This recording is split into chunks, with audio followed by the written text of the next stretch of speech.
stream is about to begin.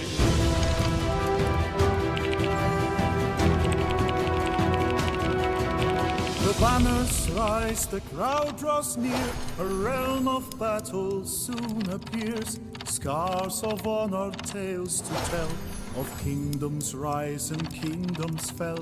The night is young, the ale is strong. We'll sing this song, it won't be long. Grab your seats, let's dive right in. The stream is about to begin. Follow, follow, follow Armegon. The stream is live, come everyone.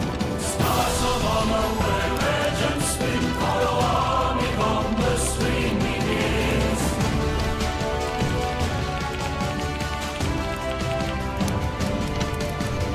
Heroes gather, mages cast. Moments fade, but memories lost. The battles rage, the kingdoms cry. The story lives, it will not die. The time has come, so gather near. Raise your voices, let's make it clear. The call is strong, let games begin. The stream is about to begin.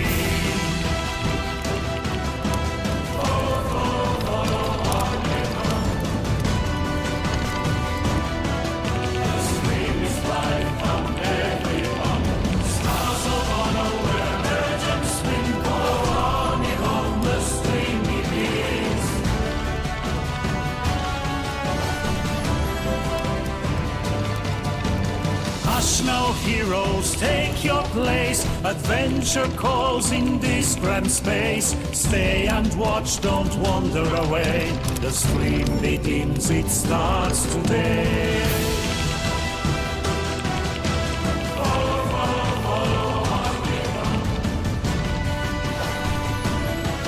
The stream is live, come everyone. Stars of honor where legends spin. Follow Armegon, the stream begins.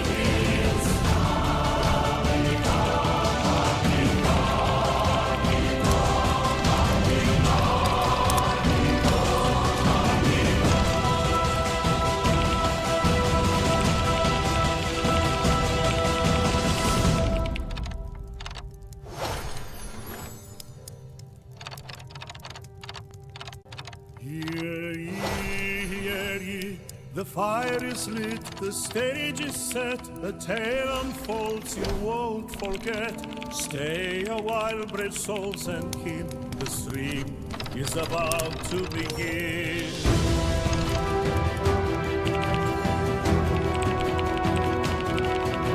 The banners rise, the crowd draws near, a realm of battle soon appears. Scars of honor, tales to tell, of kingdoms rise and kingdoms fell. The night is young, the ale is strong. We'll sing this song, it won't be long. Grab your seats, let's dive right in. The stream is about to begin. Follow, follow, follow Armegon. The stream is live, come everyone. Stars of honor where legends spin. Follow Armegon, the stream begins.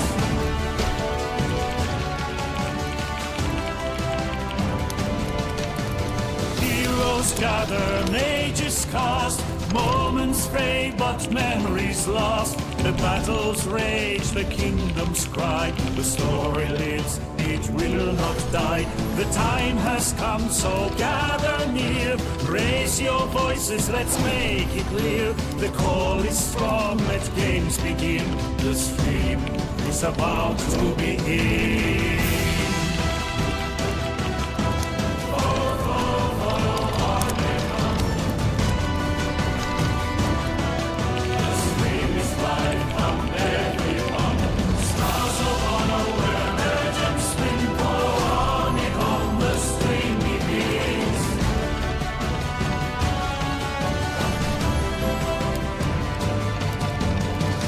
Now heroes, take your place. Adventure calls in this grand space. Stay and watch, don't wander away. The stream begins, it starts today.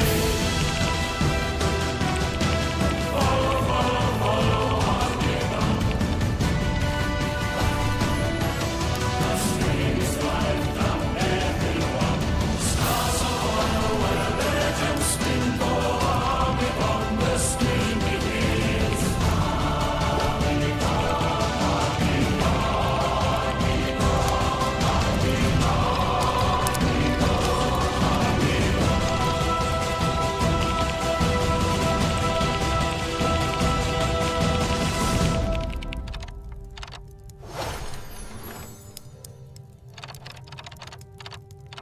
Hear ye, hear ye, the fire is lit, the stage is set, a tale unfolds you won't forget. Stay a while, brave souls, and keep the stream is about to begin.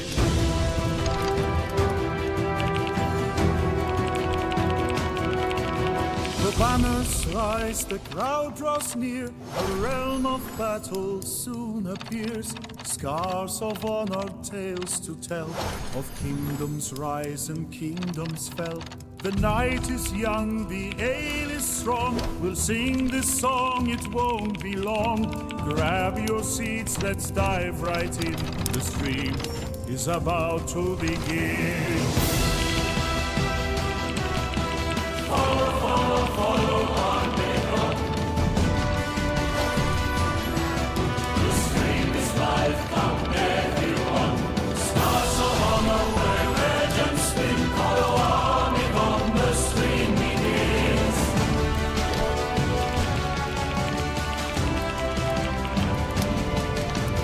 Heroes gather, an age is cast. Moments fade, but memories lost. The battles rage, the kingdoms cry. The story lives, it will not die. The time has come, so gather near.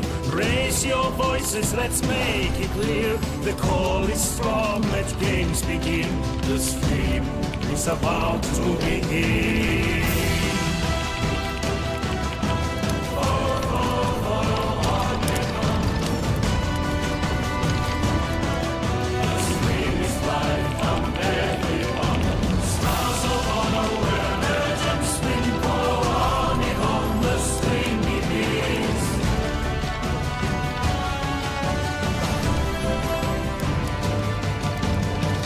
Now heroes, take your place. Adventure calls in this grand space. Stay and watch, don't wander away. The stream begins, it starts today. Follow, follow, follow Armegon. The stream is life, now everyone. Stars of honor where legends spin. Follow Armegon, the stream begins.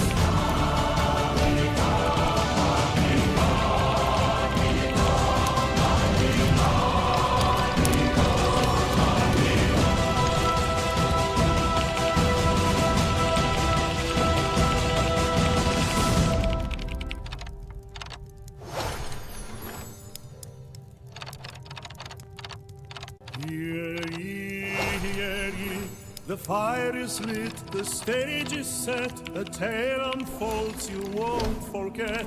Stay a while, brave souls, and keep the stream is about to begin.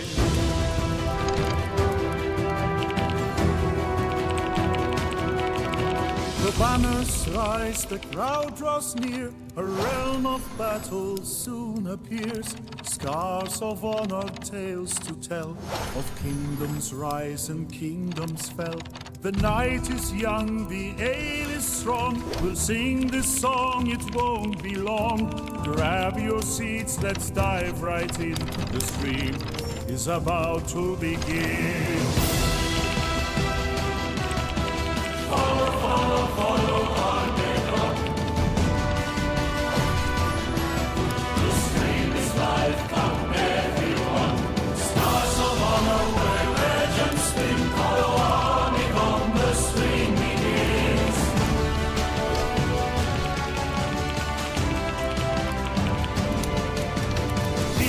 Heroes gather, mages cast, moments fade but memories lost. The battles rage, the kingdoms cry, the story lives, it will not die. The time has come, so gather near, raise your voices, let's make it clear. The call is strong, let games begin, the stream is about to begin.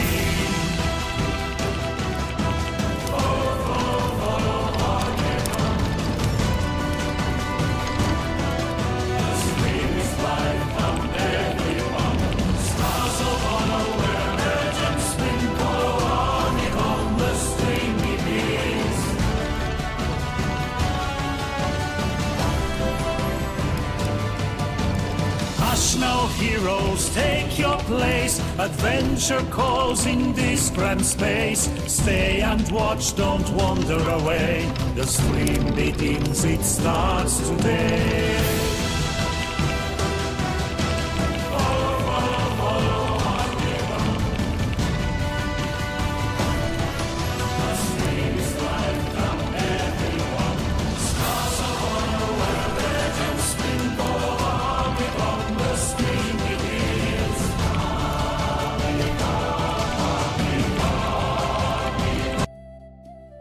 Hello everyone, my name is Venelin. I'm a CEO of Beastbars Entertainment and Creative Director of Scars of Honor. Today I have a special stream that is dedicated only about you. And for those of you who are coming here every Sunday, you know that I am preaching the type of development which is well connected with receiving feedback. Receiving feedback from the community, asking questions and making sure that we're all aligned on the game that we all want to play.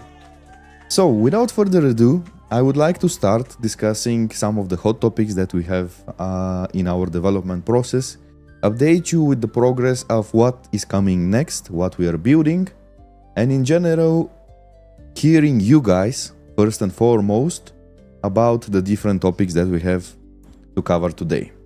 So, if I switch to the game, let's just switch to the game, because I think that way we have a better background to discuss. So, starting with the topic from the last stream. I have seen a lot of heated discussions around gathering and crafting in general, and I want to kind of give you a update on our take and our understanding in general about mini games and gathering and crafting and how it is.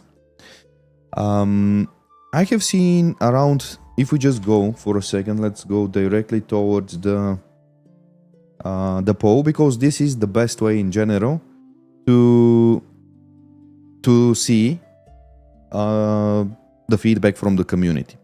Asking a question, then throwing a vote. For all of you who didn't vote already, let me send you this directly. 1 second. Let me send you this. Come on. I'll just send it in chat. So everyone who wants, just go there, guys, and please vote. This is a very important question. Should we keep mini games in gathering in general? I personally truly believe we should. First of all, because they are fun. That's definitely one thing. Can they be improved? Absolutely they can.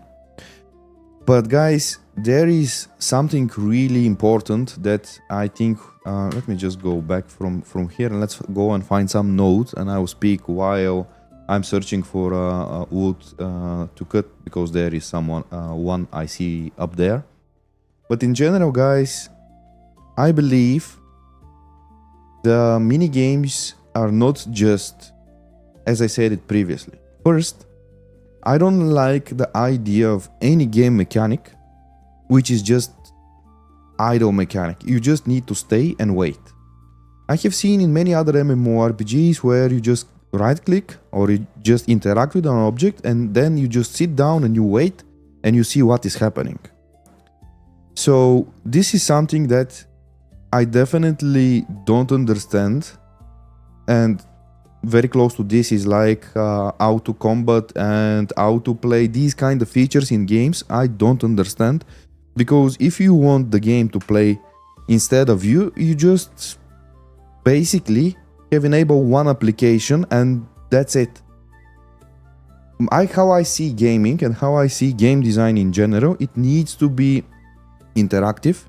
It needs to ask the player to do something and ultimately to reward the player proportionally for the challenge that was given to the player. But just doing a auto loading bar or something like this, it defeats the purpose in general. So by the way, we are having a quest in here, so we'll discuss quests a little bit later and that topic, but let's first continue with gathering and crafting. This is the first thing. I don't like the autoplay aspect in general of the this is okay, so let's go in here of the autoplay mechanics. Now here, this is one mini game that you have previously seen, or for those of you who are new in here, this is a woodcutting game that is relatively hard this time because this is a more higher level experience needed to gather those.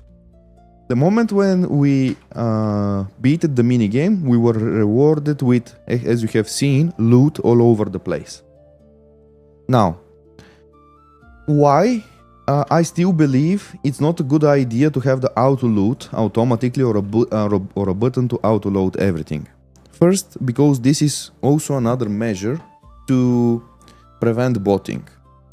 What I mean is the bot will have a really hard time to go and find where the loot is and basically collect it. So we have several ways that we implemented in order to prevent botting. First, this is the minigame.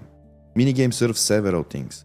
On top of that, the loot distribution. In my personal case, as you have seen, I completed the minigame and I'll complete it again. It's not that hard at all, by the way. Let me just see, is the audio? Yeah. And I'll tell you what I like and what I don't like and what we still need to improve. Let me just beat the game. Yes. So as you can see, this thing... Oh, by the way, I just reached another level of woodcutting. So I know that it is a thing to do, to go there and collect those.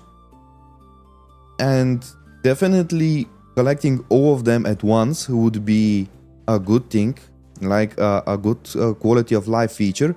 But I truly don't believe that this will make or destroy the game.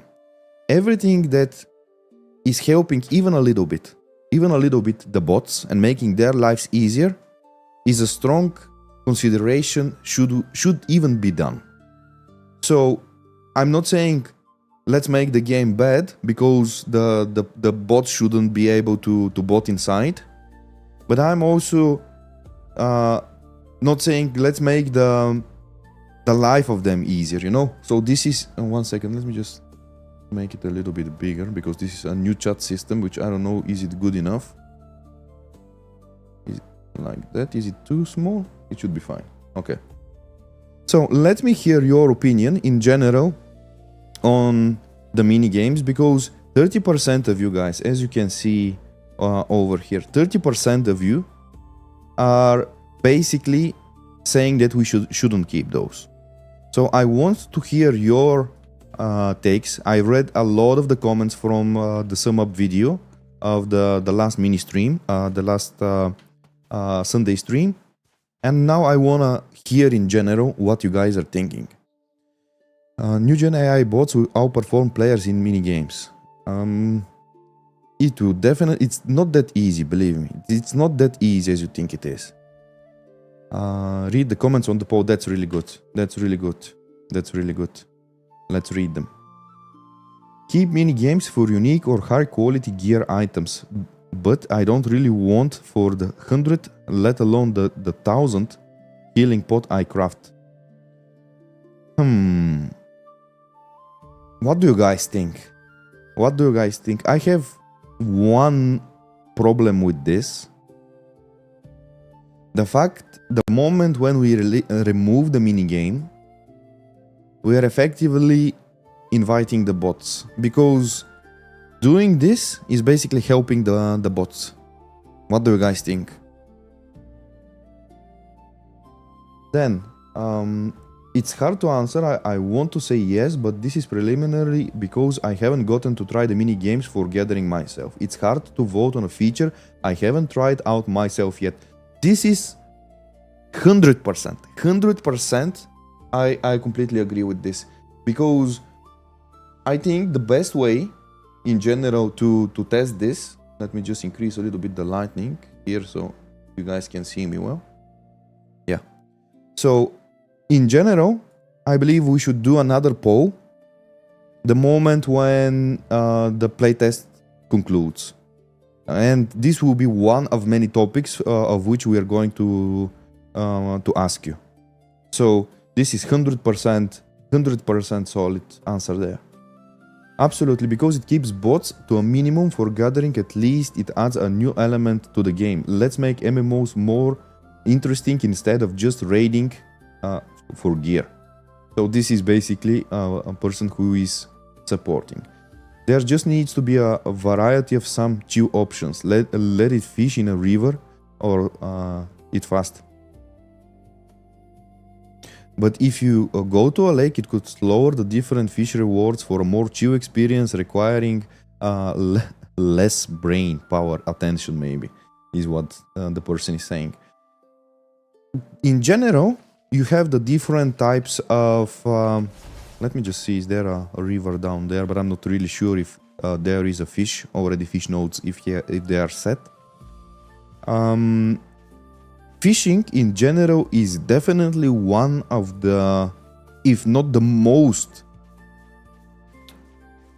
unrecognizable feature on stream. What I mean with this, the moment when I'm playing it, you cannot get the feeling by just watching the stream. You need to play it exactly as the person said in the previous comment in order to get the feeling of how it's played, because there is a lot of weight in the movements that needs to be calculated properly. So let me continue and see what you guys are saying. After chopping down the 100 tree or hitting the 200 rock, can anyone honestly say the mini games will at that point be just tedious exercise? Guys, I agree with this to a sense. I agree with this to a sense, but isn't this applying exactly the same for just killing a mob? Like, if we apply this mentality of why would I do this mechanic like 200 times or 1000 times, isn't this applying exactly the same methodology of why should I kill NPCs? And on top of that, exactly as you guys saying, you don't have to gather. It is optional. If you like it, you play it. You also don't need to kill mobs. So if you apply this methodology, oh, but I don't want to play this mini game. It's one thing if you say this mini game is not fun. If you say this mini game is not fun and I'm not having fun playing this is a feedback that I 100% will listen to. I will 100% listen to. But on a feedback, let's remove NPC killing, for example, because on the 1000 killing of NPC it's boring. And let's remove minigames because on the 1000 play of the minigame it's I'm just getting used to it. I don't agree with this. Do you guys understand what I'm saying? Do you feel what I mean with this? They are not the same. They are not the same. They are definitely not the same, but the replayability is pretty much one thing that is in common in between those. Without botting in mind, doing things below your skill level could have no minigame or much quicker minigame. Keep your minigame for anything that's around your current skill level. Basically, you will always play and go for nodes that are somewhat near your skill level, because you won't have any reason to go low level. For example, mining and stuff. It absolutely will have no sense for you to do that. Ooh! Oh my god, I got one-shotted. Oh my god, I got just got one-shotted. This is definitely one of the NPCs that we'll have to like redo. Just make sure that I am defended well against this guy. That was a squishy. And let me stay here at safe position and continue with the other feedback. It is a system that is supposed to keep bots away, but what's going to happen is that the bots will adapt to the system and they will even be able to do it with more precision than we can. Absolutely, I agree with this. But here is something that I want you to understand and read between the lines. We can say automatically, okay, we are defeated, there will be bots, guys, just brace yourself, the game will be flooded with bots, and we, Beastburst Entertainment, will do nothing about it. That's one take. The other take is which we are actually going for, and it is, okay, we know that there will be bots. Let's try to do something up front so that we don't make their lives easier. And this is how we are approaching this. Shacy says, maybe connect the gathering with action like fighting with a tree.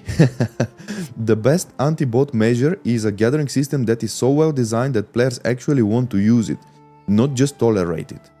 Okay, but how can you fight a tree? You can play a mini game, definitely, but you cannot fight a tree. What we can do is we can, for example, spawn some small tree tenants or something like this that will come and fight you. So this can be done for example, for a higher level nodes and stuff, which is a really cool idea. This is a really cool idea, and I like what you guys are suggesting in there. Fresh says, I think minigames are a great feature and should stay whether botting is a reason or not. Games are to give you control of the story you are watching. If you take away a playable element from a game, it becomes more and more of a movie, exactly, or show you're watching from further and further away. Exactly, 100% I agree, and this is my understanding in general. How to play, just click something, wait until it loads. This for me is just has no place in games. It just has no freaking place in games. Fighting bots should not be the cost of player fun. I'm not saying it is not fun, but the only thing that matters absolutely in general, two things are the most important for each feature. How fun that feature is, and does this feature makes the game better or worse? How well that feature connects with others, does it have meaning? And last but not least, does this feature introduce some sort of a unfair advantage that can be exploited by people so that they can take unfair advantage like bots, because bots are basically unfair advantage. End of the day, they are just unfair advantage, and that's it. Mini games are a great solution. They need to have enough elements to create variety of content within the game, but also simple enough to still cause casual experience. Exactly. I 100% agree with what you're saying. And I really would love in the moments when we are like in the playtest starting 30th of April, for everyone who is new around, guys, you should know that Scars of Honor will be having the first real playtest, where we will showcase pretty much all of the systems of the game this month, 30th of April. So if you haven't, make sure you wishlist the game and you request access in stream. At this, perfecting the minigame should enhance the quality and sometimes the quality of the item. This is how it's already working. Let me just open up my... let's do a cooking game, guys. Shall we? Let's do a cooking game. Let me see if I have the enough materials. Yes, I have. So let's cook this. First, let me make the fire up to where it needs to be again. Okay, now I need to reduce it to cool off the fire and drop this thing inside. Now I think I did it quite well. Yes, and as you have seen, It just automatically upgraded to delicious grey fish stew rather than just being a grey fish stew, because I performed the minigame so well. This is exactly what you guys are saying. This is exactly what you guys are saying. And think about it. Think about it. In real life, when you are cooking, oh, I don't have enough material, so we'll have to go and gather more. We'll go and do some fishing. Oh, wood cutting we also need. Okay. Think about how you're cooking in real life. When you're cooking something for first time, you're most likely not going to make the stew or the food that you're cooking the best possible. The more you cook it, the better you become, the better the outcome of the cooked food is. So this is how exactly in Scars of Honor cooking is working. And it's not something, it's chill, you know. You're just sitting down and you pay attention to what you're doing. Exactly how you're cooking in real life. A lot of people are just using cooking in real life as a method of relaxing, you know. So this is exactly the same approach that we are applying here in Scars of Honor. Not that cooking is hard and it doesn't allow you to chill. No, it absolutely does. But it is not a brainless mechanic like in other MMORPGs. With all the crafting and gathering, it's just you get the resources and then you see a loading bar. Like, this is not acceptable for me. Armegon, you're not going to stop the bots in any meaningful way, in my opinion. Adding friction to the player for their hundreds and thousands of hours is much more effective on them with human emotions than it is in bots. I feel the focus should be on removing them rather than preventing them. AI and bots is extremely advanced. 100% agree. 100% agree with what you're saying. And we'll do everything we can in order to prevent bots. Because there is one difference, guys. There is one difference that applies very strongly here to Beast Burst and in Scars of Honor as a game. Scars of Honor is a free-to-play game. We are not winning anything of having more bots online. Because other games you can say, hey, why should the moment when they ban somebody, he needs to buy another account, and this is one thing that basically makes a relatively not big but a small portion of the revenue, and this is something that they also can monetize on.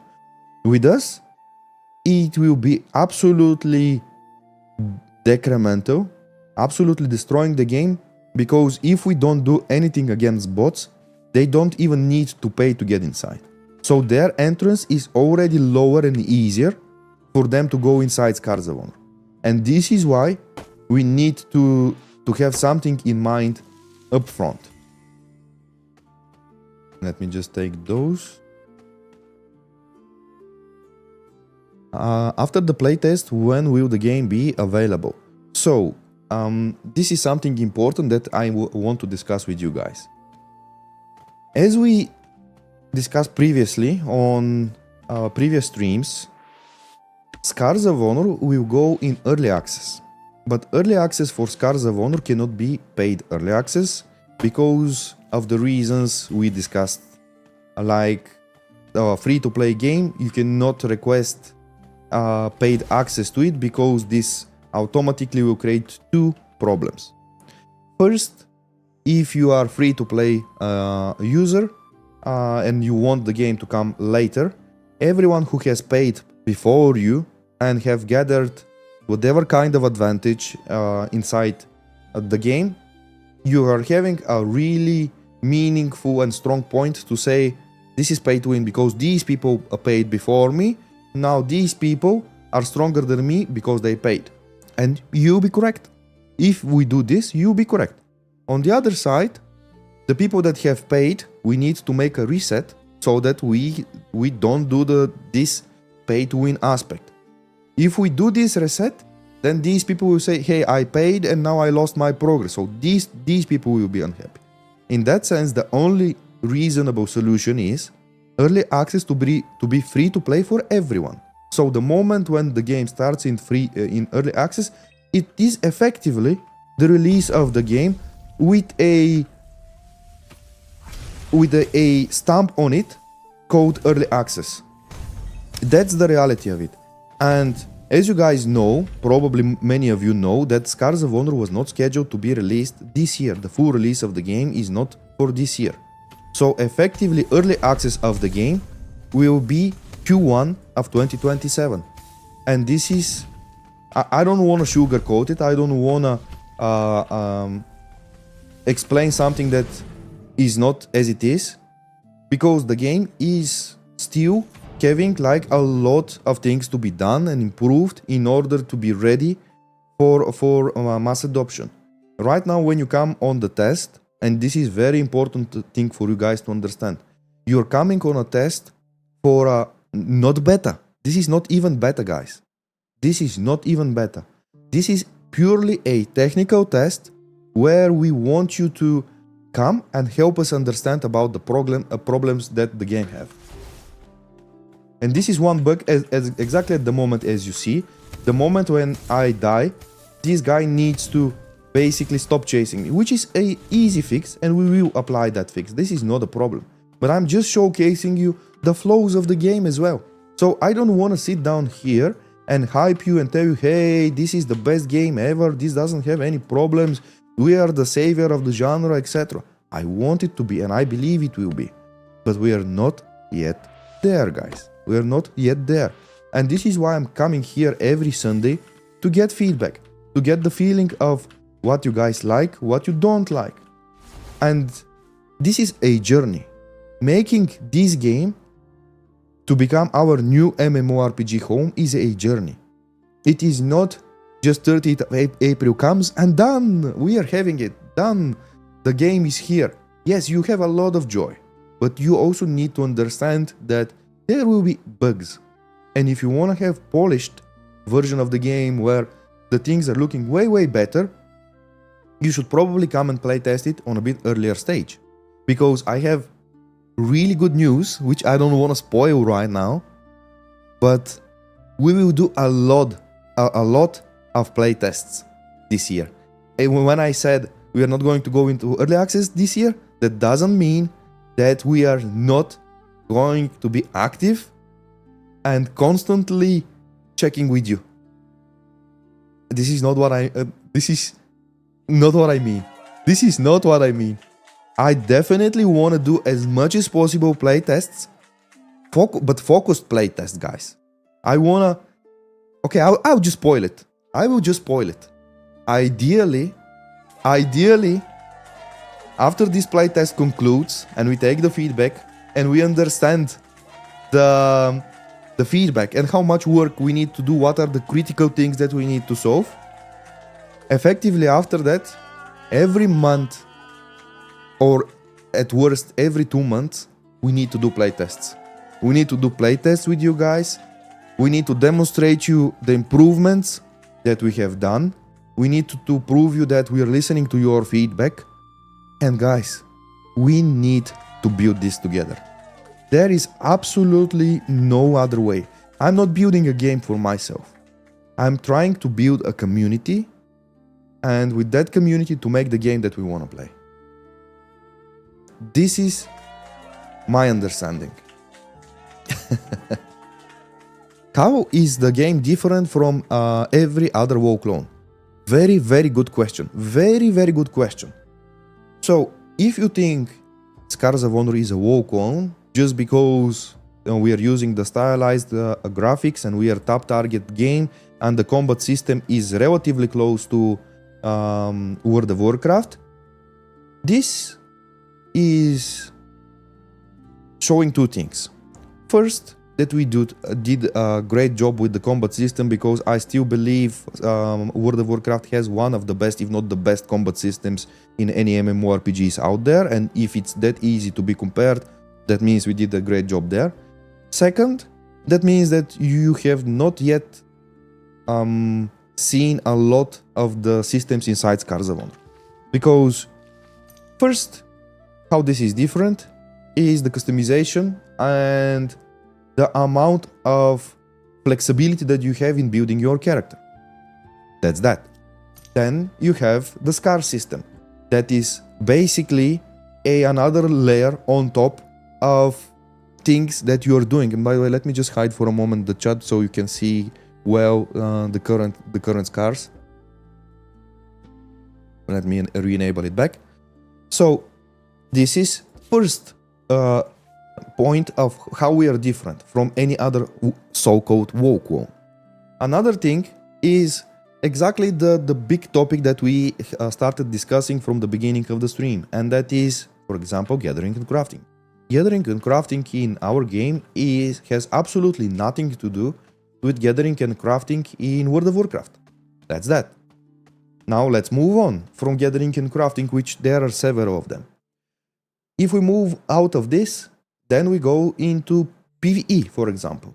Procedural dungeons that ever shift. Every run that you do is completely different layout of the dungeon with different NPCs and different behavior.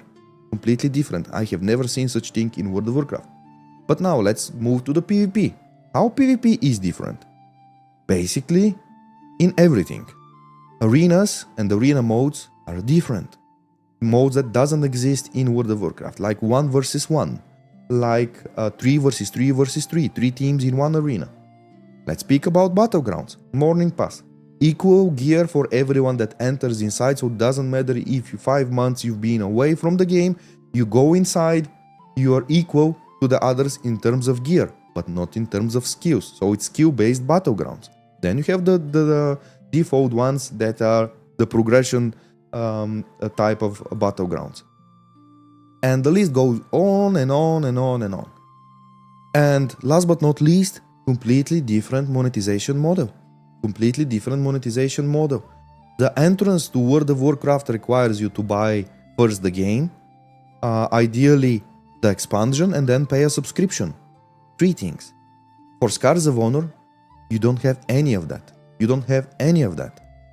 So I like that this game can be compared with World of Warcraft because reality is this is the best MMORPG out there so far. So far, World of Warcraft is the best MMORPG out there, and that's a fact. Numbers doesn't lie. And if one game can be close to the quality of World of Warcraft, I think this is a major achievement. I think this is a major achievement.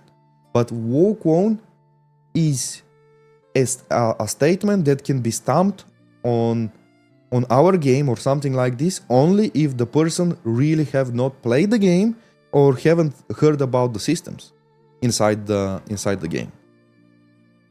I have 3 questions. Could you tell us more about the stealth mechanics? Is the feature available to multiple classes?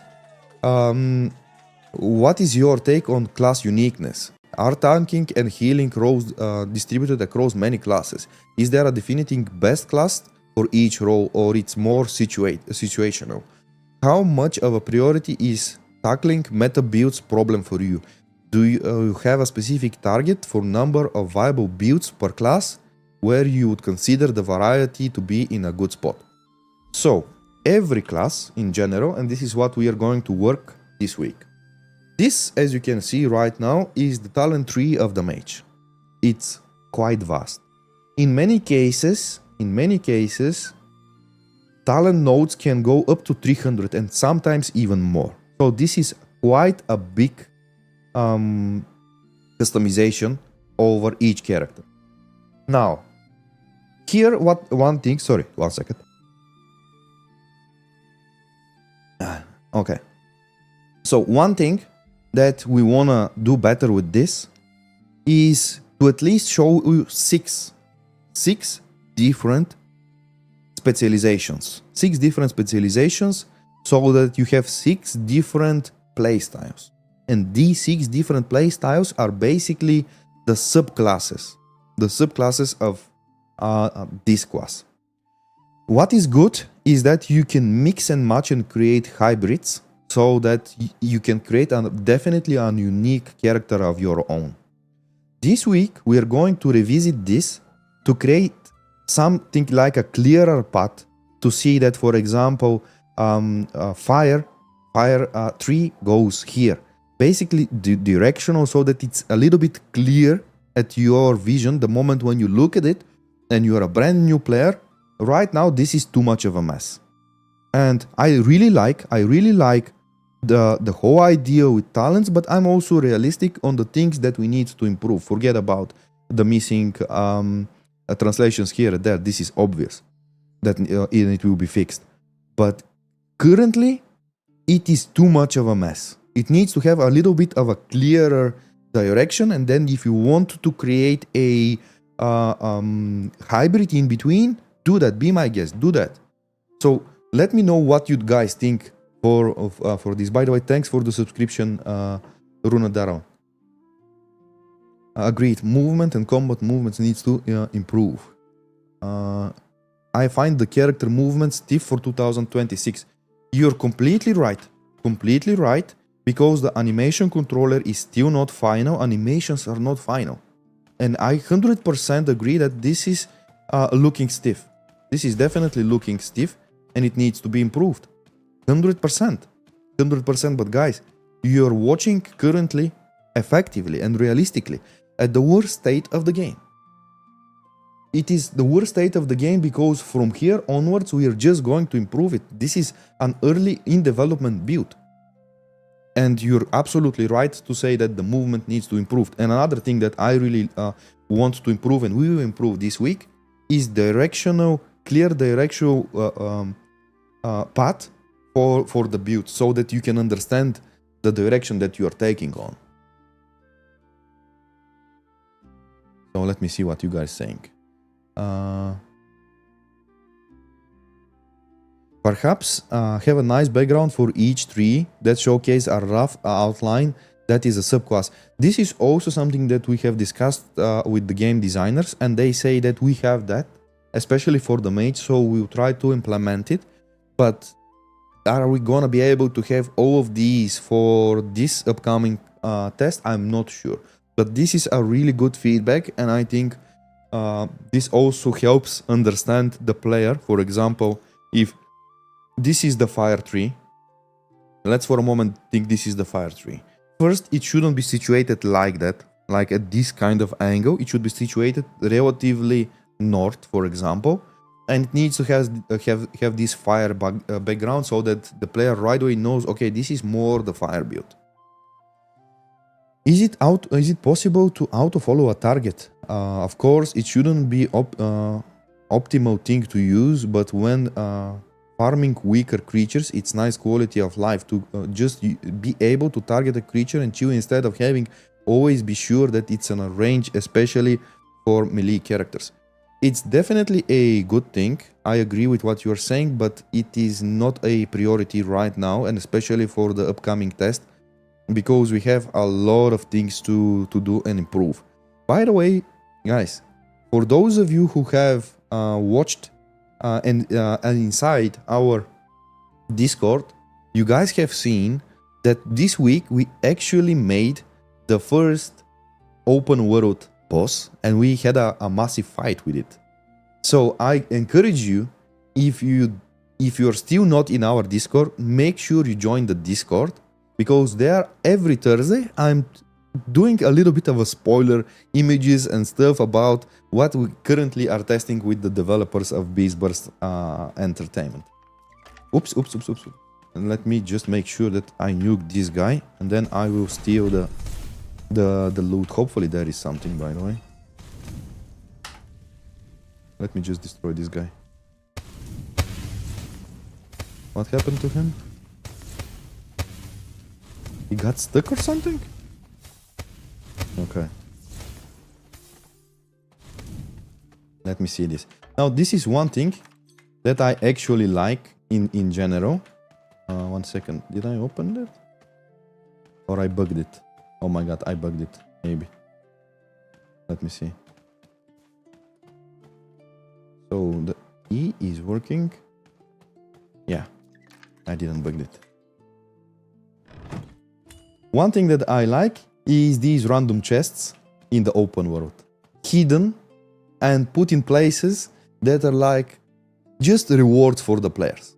What do you guys think? Do you enjoy these kind of hidden treasures all around the world? I'm personally a big fan of this. I'm a big fan of this, especially when it's hidden well. I really like that. I really like that. It's a small flavor, but it really adds to the feeling, you know.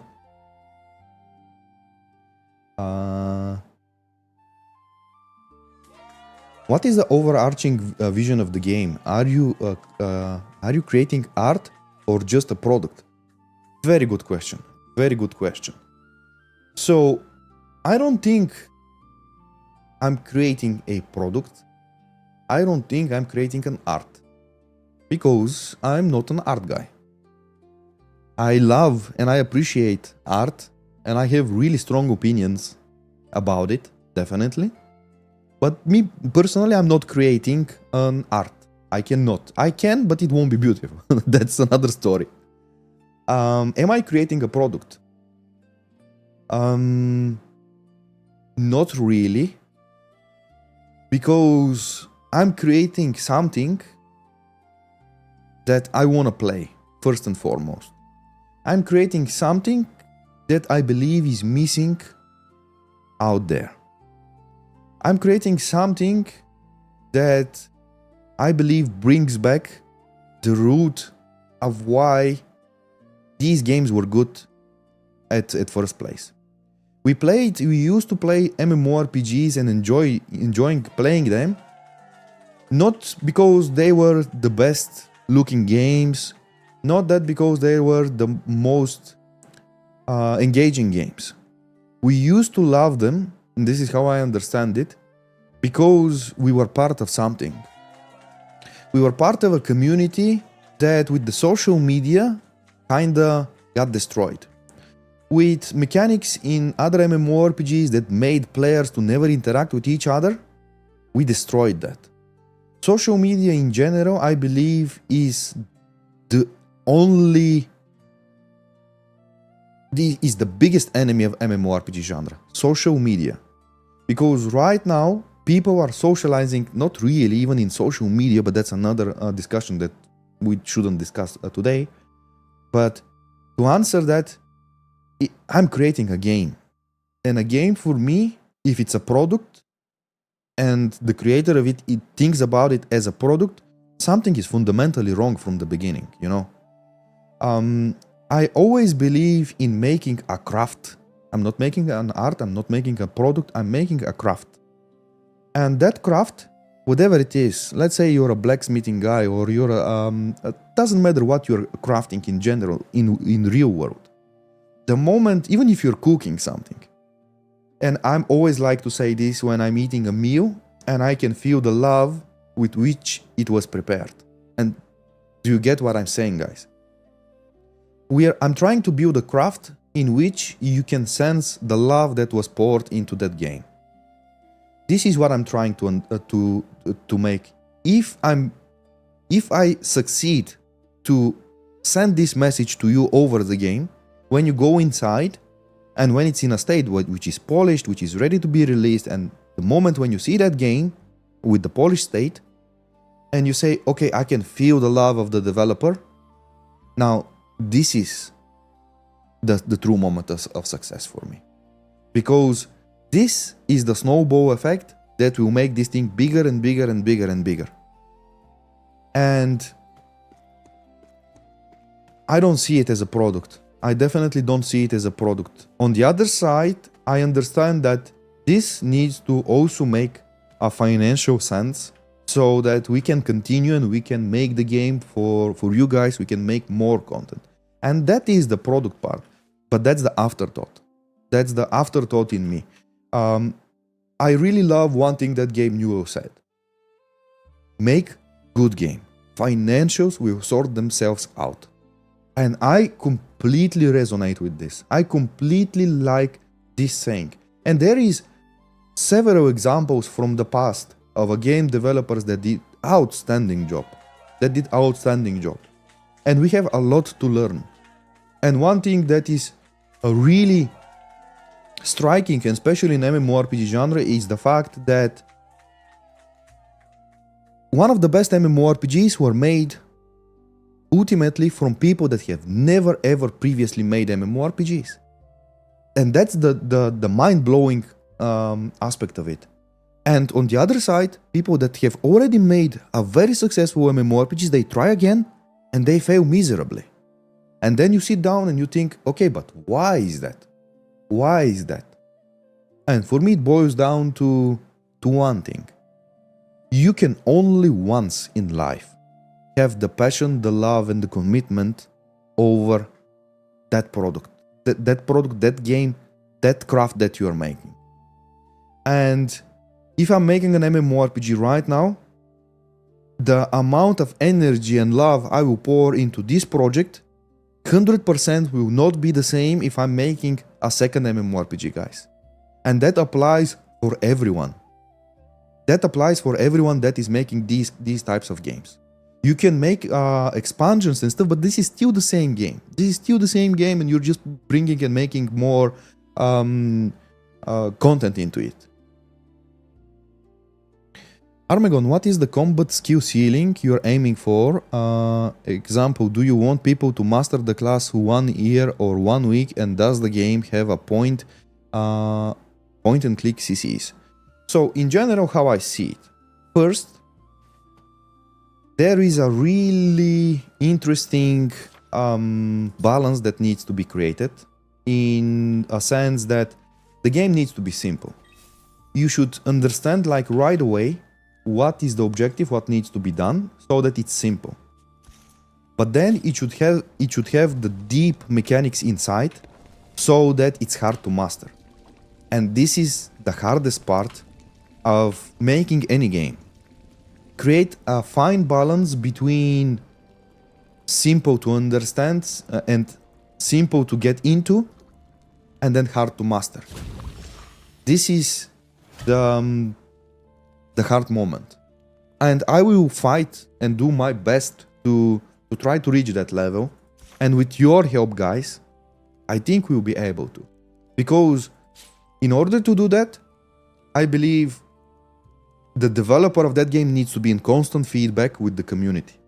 And one other reason what I can give you about why it's so bad to develop an MMORPG and just never say anything about it, and just the moment when it's done, release it. And I don't think this will ever work anymore. And I'll tell you why. First and foremost, because the developer first needs to be ultra cocky and believing in himself that he can pull it off without getting any feedback from the actual player base. Second, this is a huge risk for me to just release the game and then you like it or not. With development, like in Scars of Honor open development, I can come here and I can ask you guys, do you like the cooking? Do you like the idea of the mini games? And you can say, Armegon, Vanillin, this is absolute bullshit. I would never play this. And now I have the time to reconsider my thoughts, my development plan, and make something that you go, I like it. So I really don't see how any MMORPG already released, or about to be released can succeed without having a strong connection with the community. Because otherwise, you're making a game ultimately for yourself. I hope you understand what I mean, guys. Armegon, are there any plans for open world PvP and large-scale faction versus faction or guild versus guild PvP? In general, I'm a big fan of PvP.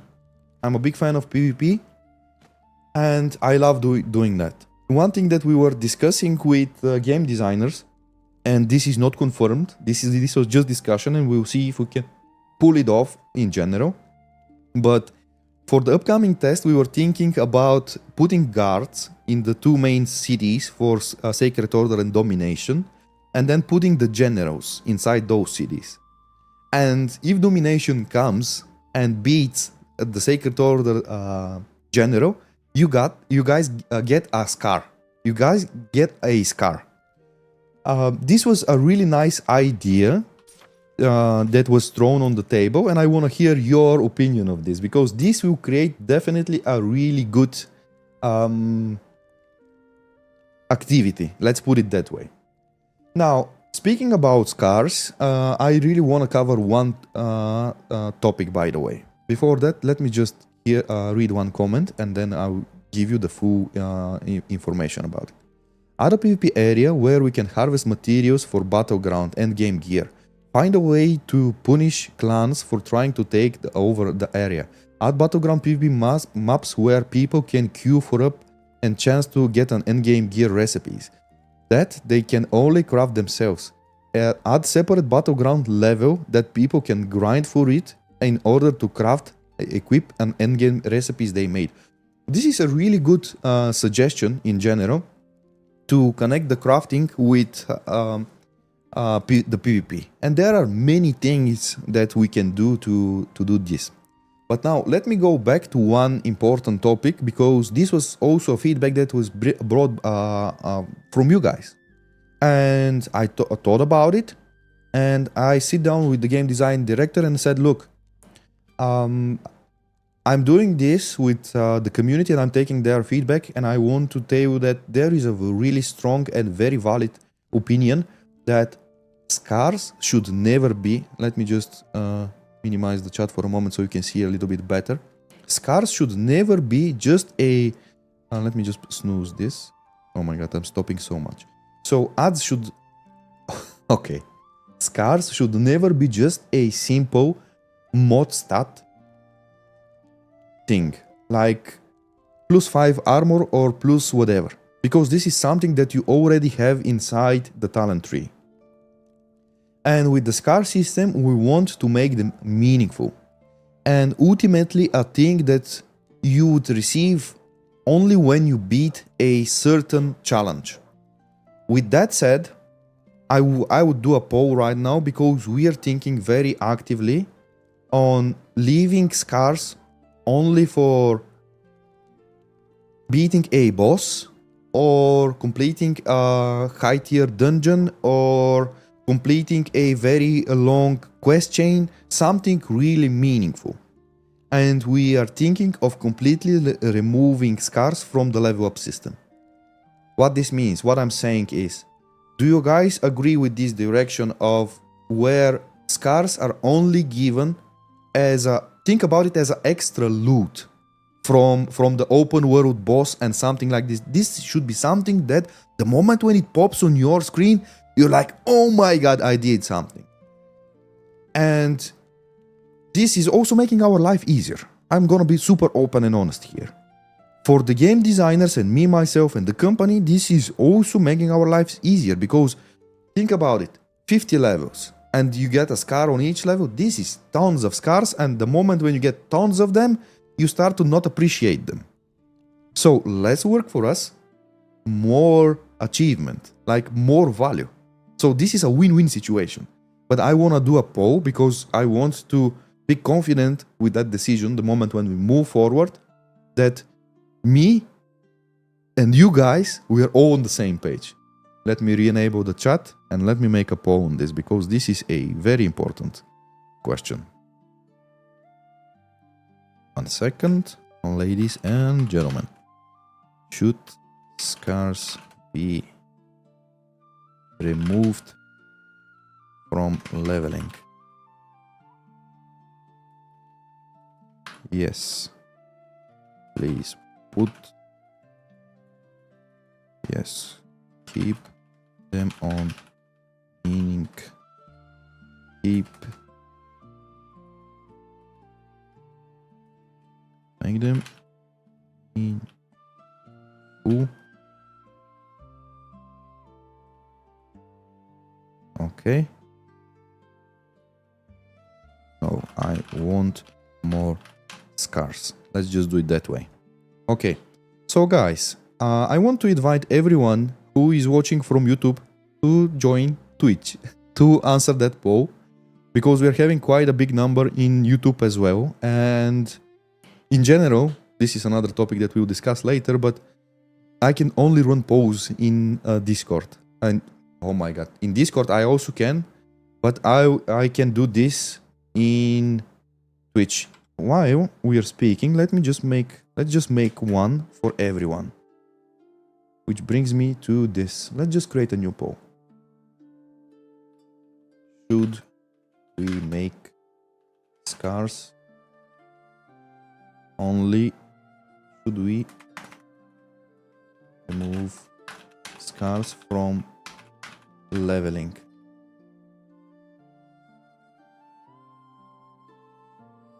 Was this ranking poll? Multiple choice. Yes, make them meaningful. No, I want more scars. Okay, so I'll do it that way, and I'll share it with both YouTube and Twitch, so you guys go there and we will watch it in real time, how you guys are voting. Let me show you the okay, so here is for YouTube, here is for Twitch, guys. You have the link. Let me just pin this for Twitch. Can I pin it for... Yeah, I've pinned it for YouTube as well. So I definitely want to have them more meaningful. Let's see how are you guys voting. Let's watch it live and let's see your feedback. Ad starts in 10 seconds, so I will use this to read while we're in the ad. I will read your feedback, ladies and gentlemen. So, let's see. Armegon, will your playtest start on 30th of April? Yes, sir, it will. Armegon agreed. Make scars super impactful, not just a percentage stats and very rare and hard to get. 96% already there. So you can actually explain the whole thought process and idea first. I try to do my best. I'm not the best one in this though. Will there be any visuals on characters that have scars? I'd love to be able to show off my hard work in a way that people can see.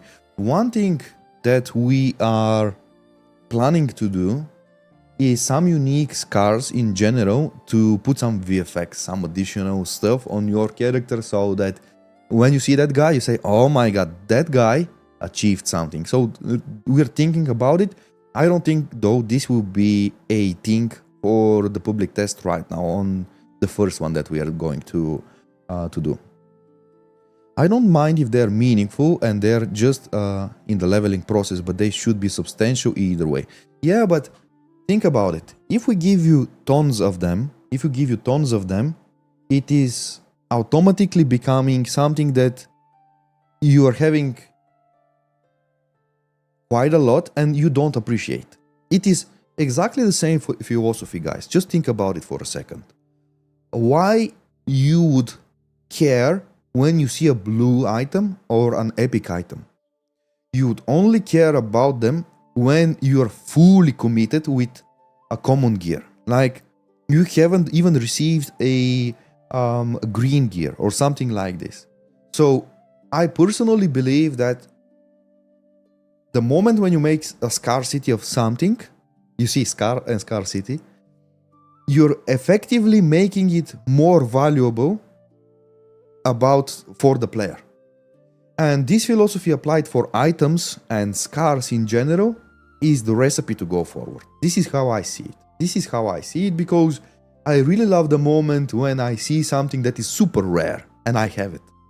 I need to grind a lot about it. I need to do a lot of stuff to get the things. And this is essential in MMORPGs. And this contradicts in general with the fast dopamine games that are currently happening. And I would take a risk. But I would definitely go the old way. The old way of giving you tons of trash at the beginning. Because at the beginning of the game, you should be nobody. You should be effectively nobody. And you should be weak as hell. The moment when you progress, and the moment when you see a green shield or a blue sword, you should be, oh my god, that's so cool. And when you pair this with a very rare spell, because if scars are effectively spells, this is a whole another dopamine level. This is whole another dopamine level. And one additional discussion that we had with game designers about scars is think about scars as a additional loot over the boss. What I mean by this? In Scars of Honor, when you're beating a boss, when you're beating a dungeon in general, you will not do it only to get the gear. You would do it effectively to also learn some spells. This is a discussion that I want to also hear your opinion, because we effectively want to make drop, not just be items drop, but scars drop in the forms of spells drop in the form of scars. Let me see what you guys are saying. Make scars rare and impactful, says a Night Raven's Eye. It should be grinding, and it makes scars super rare, which will give good stats. It will also help us get motivated. Also, high tier scars should look different and unique. 100% I'm with you, my friend. 100% I'm with you on this. Meaty Place says, random idea. Scars are slotted into armor pieces, and they have a glowing effect. That limits the number of scars player get, and it gives a visual effect that is for each rarity of scar. Ooh. I like that. I like that, but this is something that we might think about it in future and see if we can implement it, because it really depends how much time it will take us and is it a good trade-off. And this is again something that it becomes like a socketing mechanic, which we might do in future. Like, why not in 1.3, for example, of the game, because it's a really cool idea. I really like the idea, and I love the idea of scars being visual thing that others can actually see. Guys, don't expect this to be on the public test right now. That's also a very important thing for you to know. You like it, don't you? What is the best way to communicate with you? I represent a regional publisher. Hope you don't mind about publishers. Great question. And publishers are a touchy subject. Publishers are a touchy subject because it really depends who are those publishers. Do they have experience with free-to-play titles from the past? Do they bring anything meaningful on the table? And last but not least, if they are here and they would suggest a tweak in the monetization and stuff just to make the things happen and the numbers to appear better for them, then no, absolutely no. But if it's a publisher that shares the vision of the project and understands the project in general and believes in the model we are building, then it's definitely worth discussing, especially regional publishers. Can you ever swap scars? Yes, you definitely can. I would love to see the hardest challenges that gives you cosmetics, shows like mounts, etc. I'm not sure we're gonna be able to do it in today's stream, by the way. So let me continue with what you guys are saying. Second. Sir Medieval. Shout out to Sir Medieval, by the way. Awesome videos he makes about Scars of Honor. Building on the more unique scars topic, how does the team feel about certain scars and cosmetic titles no longer being available to obtain after a certain point? Like if a guild takes down a world boss or raid in the first week, and then it's the hardest when it's hardest, or after a new expansion release, you can no longer earn certain scars, or you get less powerful versions going forward. So with a titles, it is fine. Like with titles, it is fine to keep them and not be able to be earned in future. That's fine. But scars that are actually spell modifiers and stuff, this may disrupt the balance of the game. So I would not do such thing.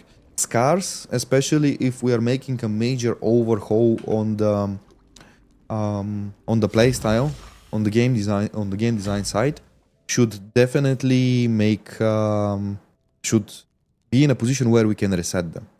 So this is very, very important. Titles on the other side is definitely something that you should be able to keep and proudly showcase in the time going forward. Maybe an idea that I would love some scars to be class related, then it would be easier for imagine modifiers that aren't only stats. For regular scars, can we imagine attack system, movement, burst, spell, melee, and scars that tag related? Seems to the dev implement though. We could also imagine scars that depends and are based on monster bosses from which you get from the scar, similar to V Rising and V Bullet system. I have never played V Rising, by the way, but we are effectively speaking with game design about two things. First, a scar that is effectively making all of your fire spells, for example, stronger or give more critical or something like that. Second is, as I said, because we want to make them effectively as a additional loot and a very rare thing, a unique scars that are actually teaching you new spell. For example, for mage or for warrior, effectively is teaching you new spell. This is something that the moment when you see a mage casting spell that you don't have and it's not obtainable through the talent system, and you go like, hey mage, how did you cast this? And then you understand that that mage beat it, for example, open world boss and got this very rare drop chance of that spell, and he picked that and now he can cast a new spell. How do you guys feel and think about this? 1 second, because the chat is booming. Can we don't have easy level up system like killing everything very easy? So, very good question. And in general, I don't like the fast leveling. Absolutely don't like it. I don't believe a pace of leveling like WoW Vanilla would work well in 2027. I absolutely don't. But on the other side, I also don't like the retail speed of this, because it's also really fast. One thing that I also don't like, see right now, this guy should definitely be killed a little bit easier than I am. But this is a matter of a balance on the mage class that will be fixed. Like, this is something that you shouldn't care right now. So I don't like the situation where I'm one-shotting my same level creatures. Definitely I don't like that.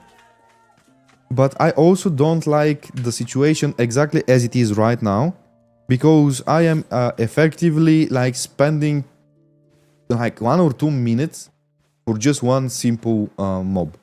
So it is a fine balance. I would kind of go more even what is it right now with the terms of how fast I'm killing these NPCs, rather than making them like one shot. I definitely don't like the one shot situation. By the way, why is this audio just booming that way? So something like this is kinda okay-ish, and it's a little bit on the slow side for me. How do you guys feel? Is this a little bit on the slow side? Because right now I'm using the not the auto attack, but the default attack of the mage. See, these guys took me like eternity. Yeah, it's fine. Love this rate. Leveling should be an amazing journey that would has to feel semi-dangerous. It absolutely needs to feel dangerous. 100% agree. It should add penalty because everyone would just spamming jump. Why should we add a penalty on spamming jump? For me, I don't know. This is maybe a bad habit, guys. Am I the only one that has this? Are you just jumping around when you're like, I don't know, just playing around and stuff, like casually? I love jumping around just for, I don't know, it just, I don't know even why I'm doing this, but I love to do it, you know? Let me just kill that guy before he kills me.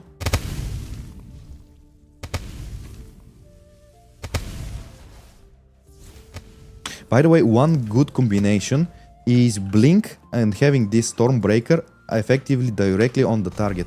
This would effectively do a really good combo situation. I need to learn, by the way, let me just put 7 in here.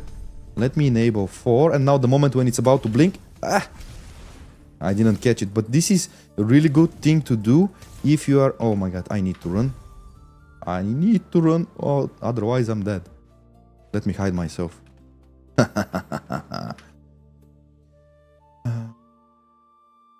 Let me see what you guys are saying. Is that blink you do as a mage completely invulnerable? It gives you a very small window where it is pretty much impossible for you to be targeted and to be vulnerable. Let's see the vote. Oh, that's really one-sided. That's really one-sided vote, by the way, guys. 86%. 86% of you guys are for having less scars, but making them more meaningful, which I'm not surprised. I'm completely not surprised about this. It is normal. Hi, hello, Fahad. We will have separate levels for each of gathering skills. Yes, you do. Yes, you do. And by the way, where is it? I need to see with the team. I'm not really sure where is it displayed, because previously I leveled up while I was cutting trees, like wood cutting. I just leveled up wood cutting while I was here on the stream, but I really don't know where is it. Maybe we're not even displaying it. I need to speak with the team and check and see what is the situation in general. Are we displaying it? But yes, you do have a different level and expertise per each gathering and crafting. And it is important to be said that the more you do one crafting or gathering activity, the better you become, the easier the mini games of that same level node becomes for you. So that no, let me stun him. Okay, now I can probably save myself. Okay.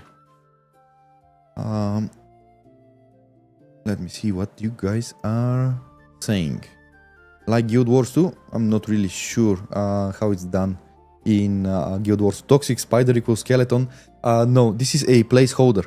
This is a placeholder mob that you're seeing. This is why it says toxic spider, but you see the skeleton, because we have a problem with the toxic spider model.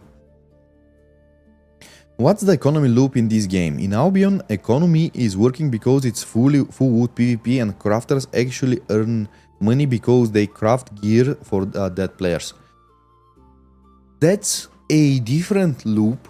That's a different loop in general, and I am not really sure on the completely drop gear in the normal servers.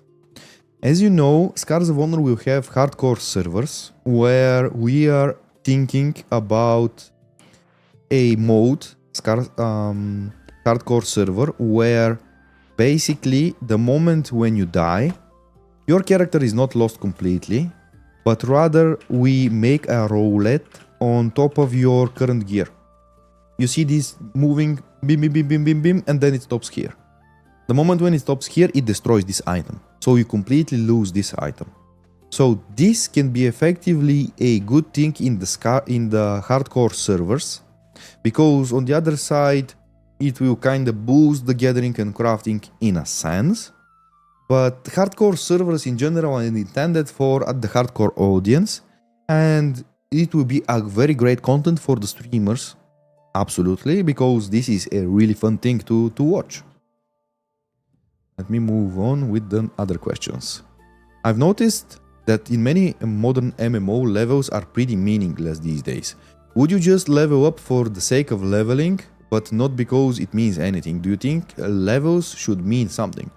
So ideally, levels used to mean something back in the days, and seeing a max level character by itself was an achievement. I believe in that. I don't like the fast leveling where it absolutely means anything. Leveling, first will make you stronger. Second will grant you talent points so that you learn new spells and you customize your character more and more. But they should be, leveling should be a journey. And that journey should be interesting because it's very simple. If the leveling journey is not interesting, you have less max level characters. The less max level characters you have, the harder it will be to have a good and healthy endgame. So they're all connected. And leveling is essential, if not crucial part of making a good MMORPG. Armegon, how will auto attacks work between weapons? Will they each have their own unique parts to them? Currently, especially for the test right now, we are not planning to have a different auto attacks for the different weapon sets. Although one thing that we are discussing, and I want to hear your opinion, with game design, we are currently trying, and this week we will most likely do it, not most likely, we will have to, first complete overhaul of the talents of each classes. We'll start with Paladin and Mage first, but we want to integrate a new change in general. With the current version, I can select only one of those. See, the moment when I select one major node, all of these are ultimately closed for me. And we said, guys, what is the idea of having like 300 nodes when the player basically selects this advanced magical, which is like a cosmic build? So let's say I just selected and I want to play a cosmic mage. That's very restricting. So we decided, and I want to hear your opinion, of allowing you guys to select 2 major nodes.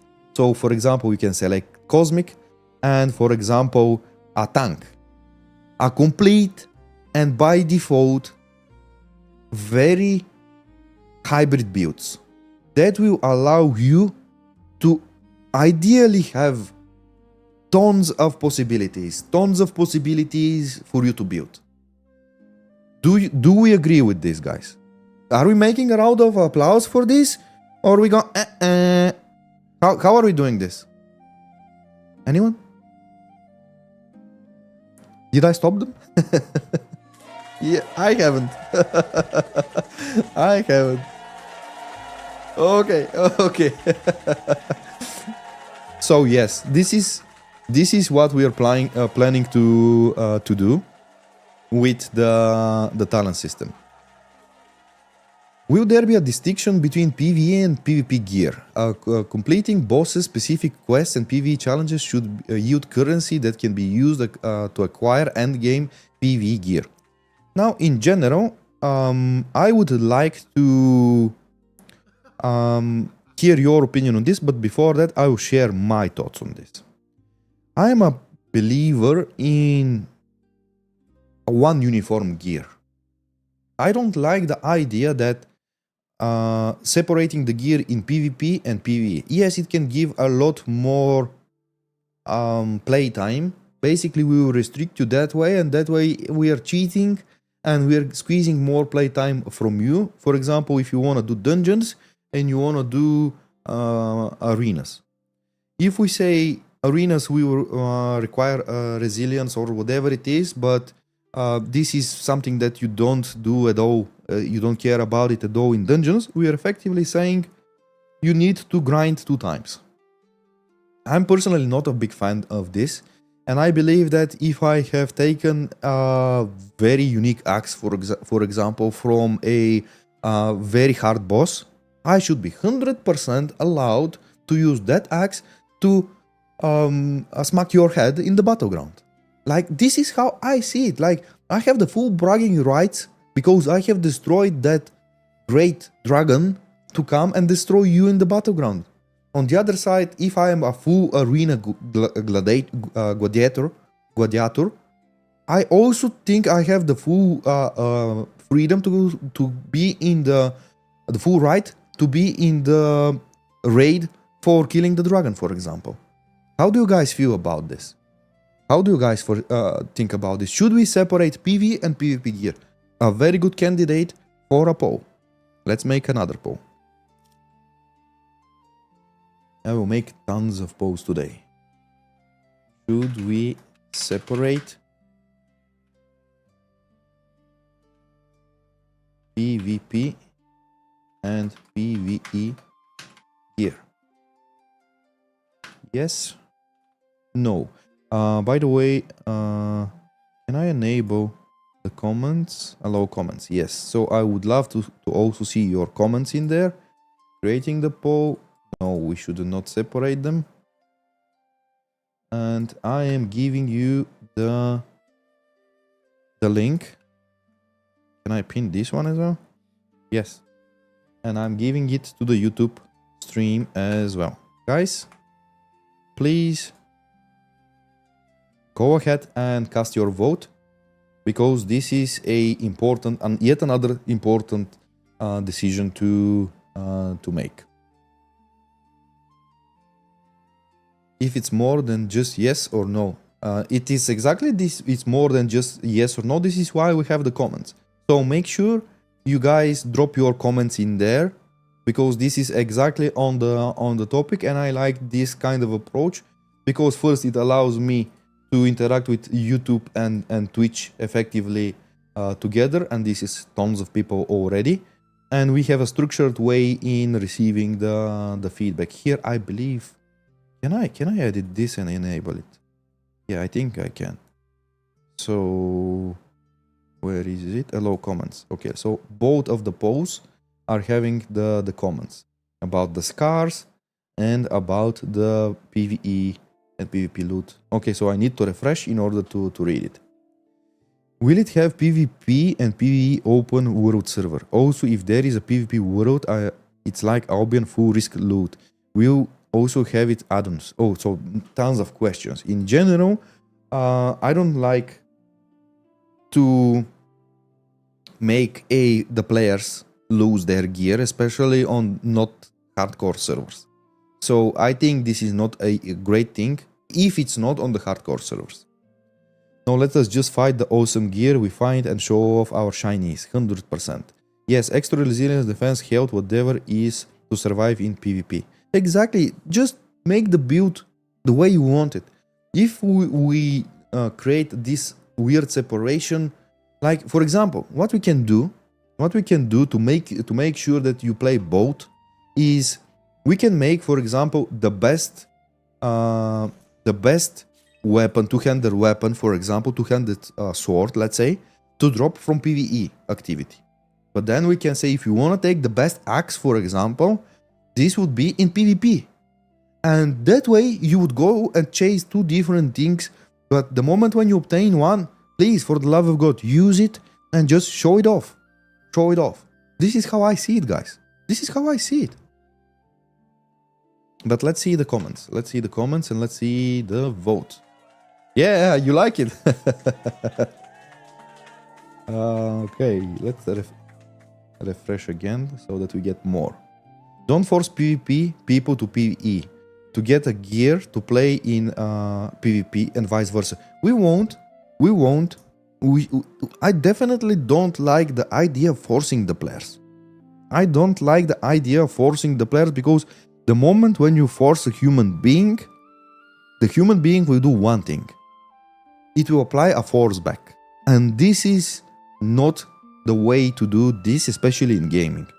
I believe in giving the player, the ability to choose, giving them options. Give them options, see what works. Give them options, see what works. If this thing works, go just make more of that. It's that simple.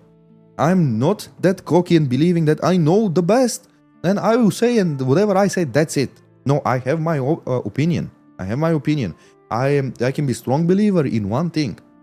But end of the day, when I run a poll or something, this is the feedback that that is telling me the story. This is the feedback that is telling me the story. And yet again, I can also not agree with it. But if I'm doing it constantly, then we are having some sort of a problem. Separation of gear creates a separation of PvP from PvE players. But the question is, guys, do we even need that? Do we even need to separate PvE from PvP players? What do you guys think? By the vote, I think no. Please read my comment. Is Nebula. The question is, how can I find you? Is Nebula. Is it here? That you're asking me to read first page. Okay. Where is Nebula. No, because separating the gear would create and divide between the player base. This would make people who normally not be interested in PvP never even consider if the gear is separated. This is also a very solid state, but I feel like it is supporting more on the no-calls, like here with 70. And by the way, guys, what are we doing? Like, what are we doing? Every time when I run a poll, by the way, let me open it up 1 second. See from Discord.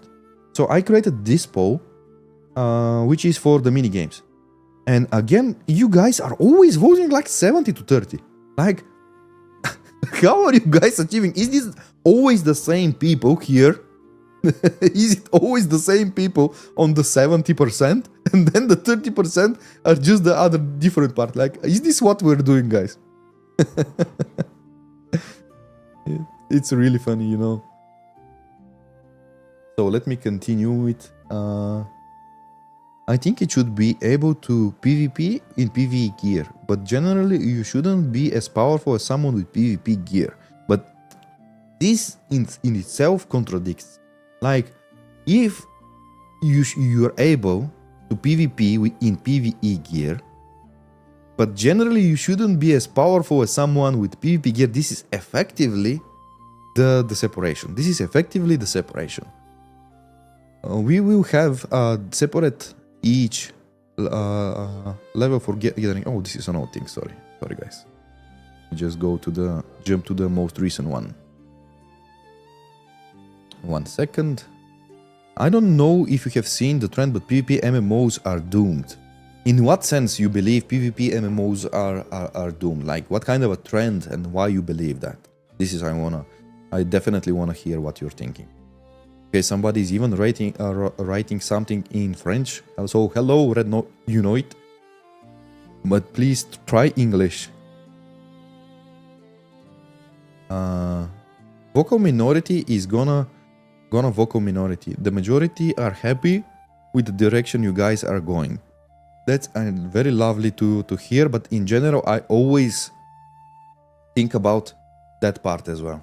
Like, this is 70 is definitely a very solid percentage, which is giving you the direction. It's definitely giving you the direction. But 30% is not insignificant. Like, this, for example, okay, this is the old one. This, for example, I can say, okay, this is insignificant. This is definitely insignificant compared to this. This is pretty much one-sided decision. This is also a situation where we are having a strong definitive answer. But I'm still considered. I'm still worried because 30% is not that few people. So say, okay, we don't care, 30% of the player base, you're not going to be happy because I definitely, on the other side, know that we cannot make everyone happy. Whatever I do, I would never ever make everyone happy, and I'm fine with this. This is the price to pay. This is the price to pay. And it doesn't make me happy, but it is what it is. I cannot chase 100% votes, guys. I cannot chase it because I will never reach it. It's impossible. So let me see the other comments. 1 second. You guys flooded this. It's a system that is supposed to keep boats. Oh no, this is the gathering, the PvP, PV. It's a perfect the way you mention it. Okay. Separation of gear creates a separation of PvP from PvE players. Exactly. Gear should be viable from one side to the game to the other. Everything feels valuable. Because you said earlier that no matter when you join, everyone is the same gear and skill. Because why? No. Here you didn't understood me correctly. In the game, when you sign, I'm not here. Sorry, where is it? When you see sign here, this is the dungeon, by the way. See the tiers system and stuff, which currently we have only one tier. This is why you're seeing this. But Morning Pass is a version of a battleground where you are going in there and you're granted gear. So everyone is with equal gear. Armegon, an important question. Is Scars of Honor going to have an optional action camera like many other top target MMOs nowadays have? Guild Wars 2, Throne and Liberty. It's a deal breaker for me personally. I'm not sure which is a deal breaker. Having it or not having it. I am... To be honest, let me see. Is there a YouTube video or something like that which we can see, for example? A Throne and Liberty, for example, action camera to get a better grasp of what you're saying. 1 second. Throne and Liberty, action combat maybe? Is it like New World, guys? Is it like New World? Oh, so this is the classic mode. Is precise control, allowing players to easily interact with the HUD, select targets, and choose abilities from the toolbar. The fixed camera features a fixed camera that players can adjust by clicking and dragging the mouse.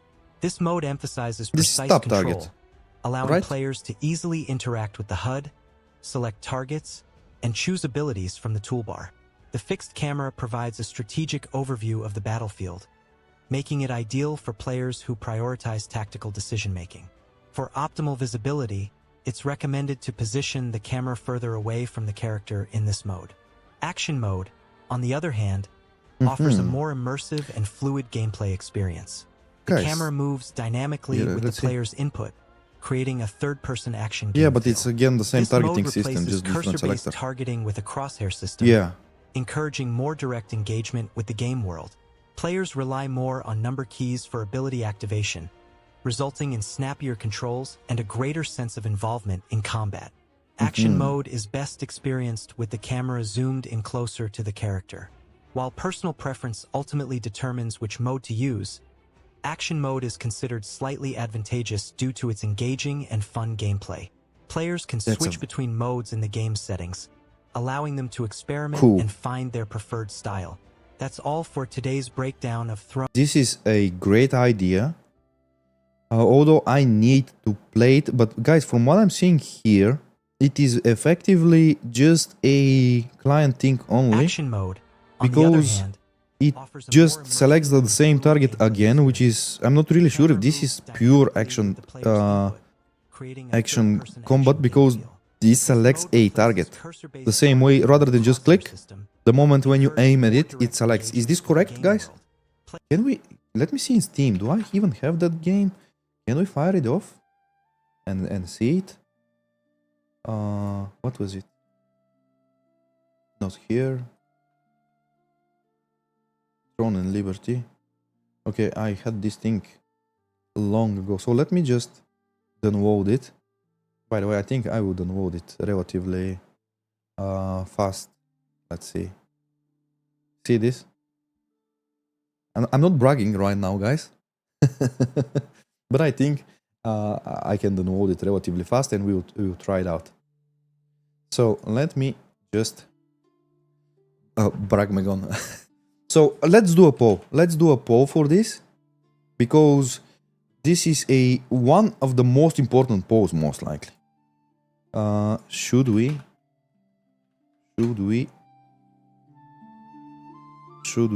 create a optional setting for action combat? Yes, please. No, I am top target fan only. Let's allow the comments. Multiple choices. Yeah, that's correct. Create a poll. I will not vote. I will just look at the results. I'll share the link with both YouTube and Twitch. So guys, please smack that and let's see. 50-50, great, you're helping. Okay, yes please. Oh my god, I definitely need to see that. That's crazy.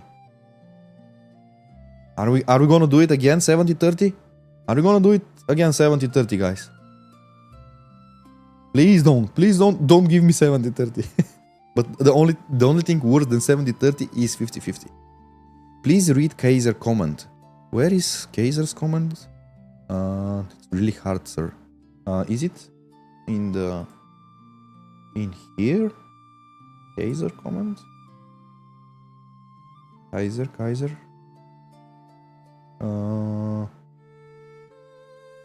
Not seeing any Kaiser comment here. Let me see your comments here on the action combat. It is logical for the best PvP gear, but why are you commenting? Or it's best PvP gear, not PvP. Oh, okay, so I think this guy just... Can you open an assassin class for the beta? I'm really into that specific class and I would appreciate if you could. Although it's easy to make spells and stuff, assassin class is not planned for this test. And as I said, guys, because we want to do a lot more engagement with you and a lot more frequent activity, after we conclude this test, we'll come up with a plethora of new events, which will be really strictly focused on specific things. What I mean by this, and this is important for you to hear and understand this. Basically, 1 second. I'm about to sneeze or not? I'm not sure. Okay. So, after this test concludes, we will create a lot more events with you, which will be completely focused on specific things. Like, for example, introducing a new class. We introduce a new class and we create an event especially for that. And we say, guys, assassin is in, priest is in. Please come, let's test it. Let's get your feedback. This is the type of development I want to do. This is the type of development I want to do. So it is not once, like, if I'm not here on this test, I will never ever be able to be part. This is not the way we want to do things. You will be able to, of course, try to be here because you give us a lot of meaningful information. They had this in Ashes of Creation, and very few people use the action style mode. Was Ashes of Creation in general top target game? Because I believe they were action combat. I think they were Ashes of Creation gameplay. Where is it? Let's see. Okay, gentlemen. Let's see this one. Is he gonna play? Oh, is it top target?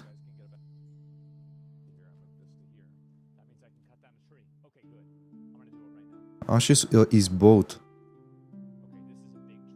Like how you're doing. Oh. I need to see, we need to get into Throne and Liberty and check it out, guys. I need to get a better grasp of what you're explaining, and then we can decide. On top of that, I think if you give the option, it's one thing if we say just go and make it action combat, so it's one thing, and it's definitely a drastic change. But having the option, I think it's safe because, as I said, you just pick whatever playstyle you want to play with, and that's it. In that sense, I believe this is truly safe.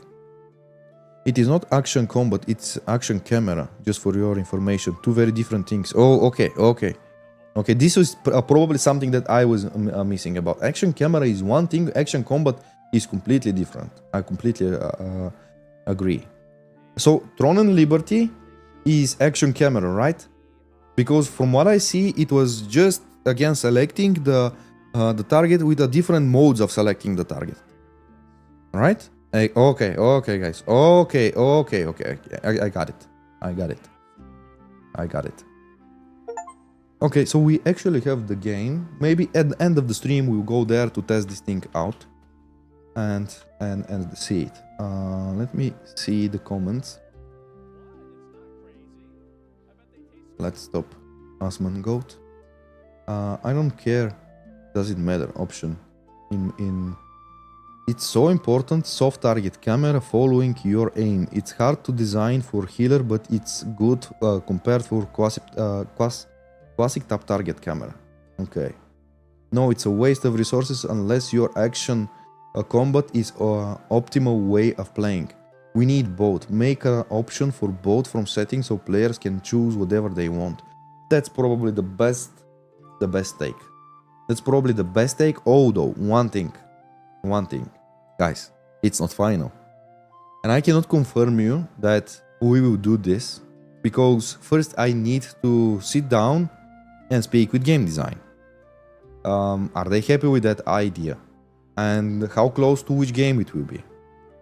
And then if they say, okay, this might be potentially really good and stuff, we need to sit down with developers and say, guys, how much this will change the current camera controls and stuff. And if they say, okay, we need to do pretty much half of it from scratch, this is a significant undertaking. And then we need to balance this with your request, like how big in demand it is from you guys compared to the resources that we have, for example, because outside of the thing is, when we say we are making something, we are effectively saying we are not making something else at the same time. What I mean by this, we are not a studio that is 1,000 developers, has all the money in the world. I wish we are, but we are not yet. The moment when we are on one task, we are not making something else. Like, for example, we're not making a new dungeon mechanic or a new spell mechanic or something like this. People only think about themselves, but they let's think about developers for a moment. I believe the gear should be divided into PvE and PvP for one simple reason, namely because it's easier for developers to balance the game. That's also true. Top target stays is just the camera. Okay, I got that point. So let me... What happened here? Is this a collider? Yeah, this tree is having a collider. Oh my god, this plank. Yeah, that plank is having a weird collider. So let me do one test on that game to see that difference, by the way. Let's start it. Let me just start it. Where was it? Throne and Liberty. Yes. Let's test it out. To get the full grasp of what you guys are saying. Armegon, sorry if I'm too much off topic, but did you talk about the possibility to dismantle items back into gathering stuff? And if yes, would we need to do how to do it, or will there be part of the inventory? So right now we don't have such system. We'll see if we find any meaning in making it with some sort of a decent priority, because if it's not a priority, we just won't do it right now. We have a lot of priorities in making classes, making spells, making dungeons, making content in the open world, so this is where the current priority is right now. Can you make a poll to check how many people would prefer something to gain in open world PvP, like shopping, like dropping farm or items? I'm not sure I understand what you're saying right now. Late to the party because Easter. Oh, by the way, everyone, happy Easter. Everyone who is enjoying Easter today, guys, I wish you all the best. I wish you best of health and be in a place where it's full of joy. I really do. Happy Easter, everyone. Happy Easter. Well, Scars of Honor looks pretty polished. Right now, this is not Scars of Honor that I'm entering. I'm entering here to test a camera control that you guys suggested. So I'm entering just to see it. This is an old character? Yeah. Let's enter inside to see that. Why it's so laggy, by the way?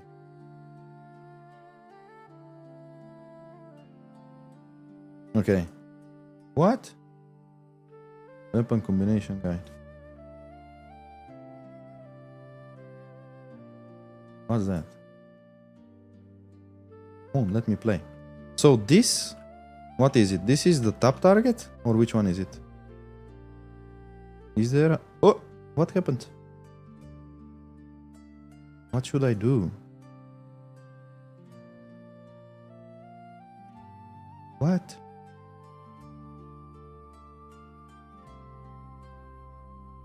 You're finally awake. Okay. So I should chase this guy? Let's see the options. Where are the options? We're here for the options for the camera. We only care about this. Guys, where is the camera stuff? Character info. Link accounts. What's that? Weekly missions, event calendar. Character, skills. Combat settings. Are they closed right now? Can be used by completing Adventure Codex. Okay, I will not spend like a full-blown time right now to get this. I'm not sure. It's a top target, yeah.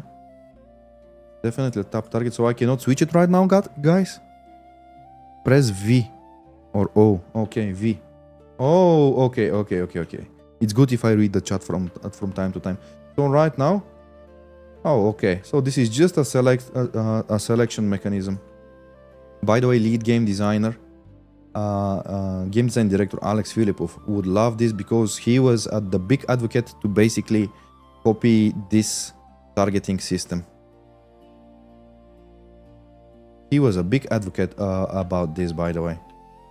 And I wasn't sure about this. I remember we had this call and I wasn't sure because I was like, guys, people will get confused and they will say we are an action-based combat system, and I'm not really risking that. So we should definitely reconsider it again now with your feedback, and we should see how this thing can it be even implemented. But now let's go back to Scars of Honor because I have another question that I want to ask, and it's a very important one. Adarter says, this is important. NCSoft made a huge mistake in Throne and Liberty, and they are doing the same with Ion 2. Both games lack backpedaling. Once you play it yourself, you feel the difference between games like Scars of Honor on WoW and Throne and Liberty, or Ion 2 at the moment you hit S key. You haven't made this mistake, so make sure you never do. In general, I'm a strong believer in the immediate response. I'm a strong believer in the immediate response of the character. I like the responsiveness of the World of Warcraft character controller. And this is definitely something that I want to be kept.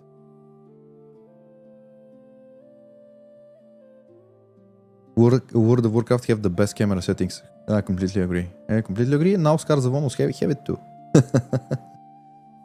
Can we change the Steam account to which we got the access granted to Scars of Honor, please? Basically, no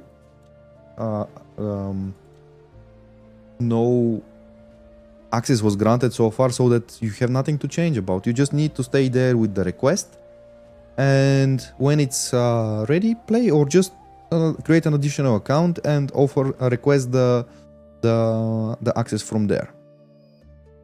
Armegon, you are in WUC. Has shown. Okay. This is on response.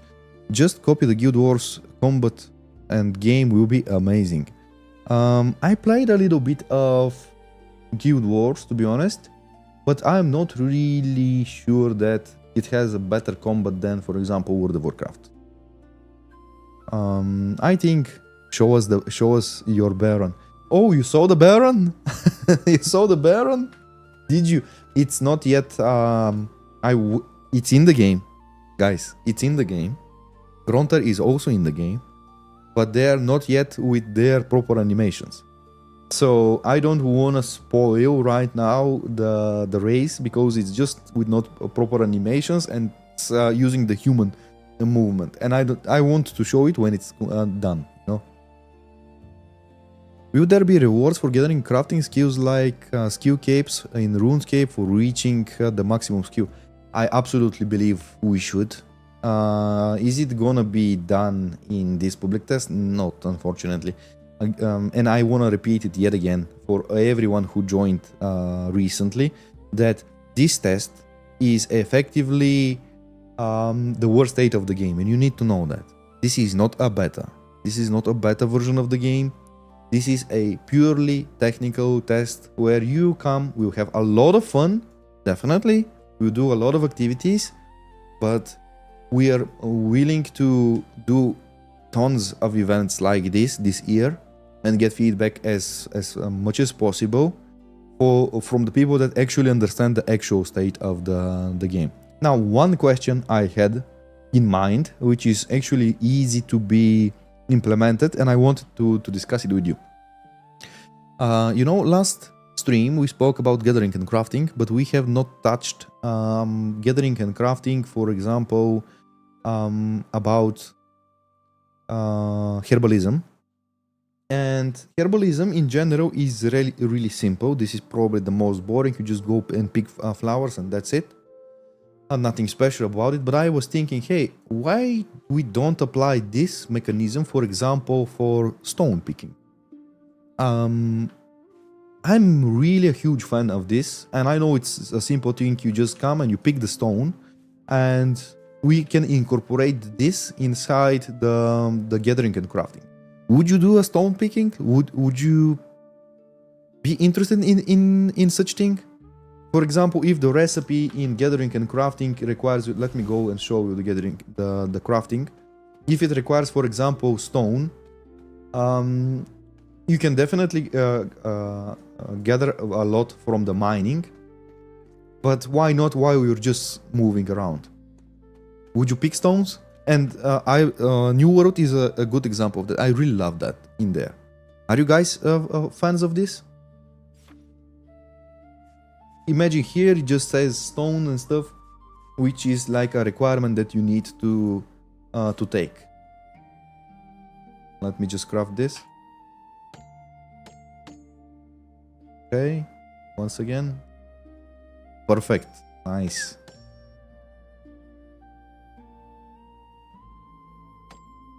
Crafting is relatively easy because, yeah, crafting is really easy because you need to be really bad to miss it. You need to be really bad to miss it. So, ad starts in, let me just snooze it. Armegon, good afternoon. Would it be possible to show some images of other biomes in the game? How many biomes will there be? What is the size of the world? So, biomes in general are one of the most expensive things. And from Rasmus, our art director, I know that, for example, the snow biome, peak mountains and stuff, are one of the most expensive ones to make. Currently, on the test that you're going to play on in April, this is the zone that you're going to be able to access. After that, we will start unveiling new zones and new zones and new zones that are with different biomes.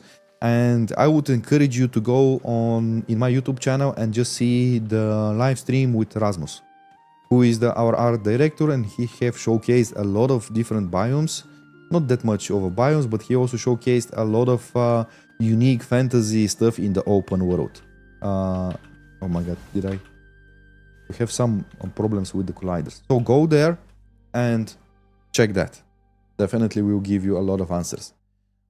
Taming and breeding is my favorite thing to do in MMO. Do you have any plans of anything for this, like mounts and pets? We had plan for mount breeding, but it was scrapped for 1.0. Because, guys, I cannot sit down and explain you the world about how much of systems and that every possible system in the MMO universe will be inside Scars of Honor on 1.0 and not tell you the reality as it is. Game development is hard. Game development is punishing. And game development often, very often, gets into the biggest trap. And what is the biggest trap of game development? Not releasing the game. So I would always strip down on features that are not that essential for the game itself for the sake of just releasing the game. Scope creep is the biggest killer of any MMORPG. Scope creep, guys. So I would always say no to things that are pushing the deadline of releasing the game further and further. Only one thing I would allow to push the deadline of releasing the game, and that's the quality. I am not sacrificing the quality, and I would do my best to try to achieve the best possible quality of the systems that we have. And this is the combat system, number one system in the game, in my opinion. Then it is the talent and scars. I put them in one thing. Then it is the PvP, or with arenas and battlegrounds. And then it's the PvE, with dungeons, procedural dungeons and raids. And last but not least, gathering and crafting. If we have these 5 systems, guys, with these 5 systems, I'm pretty solid that we are having a very good MMORPG. If they're done correct, I think this is more than enough for the start, guys. Guys, we are speaking here for the start of the game. This is just the beginning. One good, solid beginning with a quality game is way better than 10 years in development with 25 features, none of them polished, and not released game. This is how I see these things. Game performance is most important. Absolutely. Game performance and server performance, they are not features. They are a must. I am not going to even name them as a feature, because without them, you don't have the game. You don't have the game. Undead Pirate. Yarr. Yarr. Guys, today's stream was an absolute blast. It's gonna be a little bit shorter one, because it was also a tough week. A lot of things were done. A lot of things were implemented in the game, and a lot more is coming. So I want to thank every one of you who have been part of today's stream. It is absolutely a blast to sit down and get the feedback firsthand from you guys. It is essential to build the community, and I'm really grateful to each and every one of you who is spreading the word about Scars of Honor. You guys are the true rock stars. I'm just here to get your feedback and to make a game that is our new MMORPG home. Thank you, guys. All the applause are for you. See you in the next one. Take care.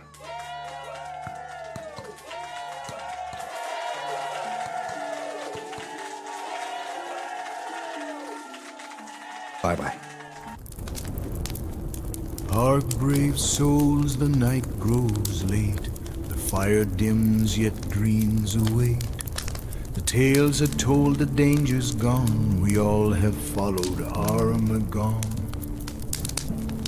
The banners fall, the horns grow still. The moon now rises o'er the hill. Scars of honor, battles fought, memories made and lessons taught. Though this night draws to an end, our song lives on, my loyal friends. Fear not the dark nor closing scene, for we shall gather here again. Follow, follow, follow Armegon. Return again, come everyone. Scars of honor are legends spun. Come back next week, the tales go on. Raise your voices, speak once more. Let the chat resound and roar. Share your stories, bring your cheer, for we'll return, the day draws near. 7 nights of fleeting span, we'll meet again as heroes can. Fire waits, the hall shall ring, the songs of battle we shall sing. Follow, follow, follow Armegon. Return again, come everyone.